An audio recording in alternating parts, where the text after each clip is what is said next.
अस्सलाम वालेकुम दोस्तों, उम्मीद है कि आप हजरात खैर व आफियत से होंगे। अल्लाह रब्बुल इज़्ज़त आप लोगों को इसी तरह खुशहाल रखे, आमीन। काला चश्मा पहनना जायज़ है या नहीं? एक साहब कह रहे थे कि काला चश्मा पहनना हराम है, तो दूसरे साहब कहने लगे कि नहीं भाई, काला चश्मा पहनना जायज़ है। तो तीसरे साहब कहने लगे कि ज़रूरत के वक्त जायज़ है और बिला ज़रूरत मकरूह तहरीमी है। दोस्तों, सही क्या है, इस बारे में दारुल उलूम देवबंद से फतवा आया है। आइए बगैर किसी तमहीद व ताखीर के देख लेते हैं, सुन लेते हैं। सवाल, मर्दों के लिए काला चश्मा पहनना कैसा है? जवाब, बिस्मिल्लाहिर्रहमानिर्रहीम। धूप की तेजी से बचने के लिए या आंख आने के वक्त ज़रूरतन काला चश्मा पहन सकते हैं। ज़रूरत के वक्त इजाज़त है। वल्लाहु ताला आलम। दारुल उलूम देवबंद।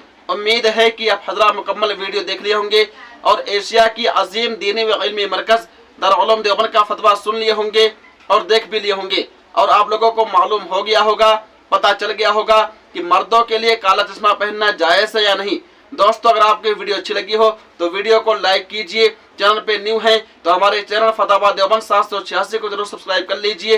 तब तक आप हमें इजाज़त दें। अल्लाह हाफिज़, अपना ख्याल रखिएगा।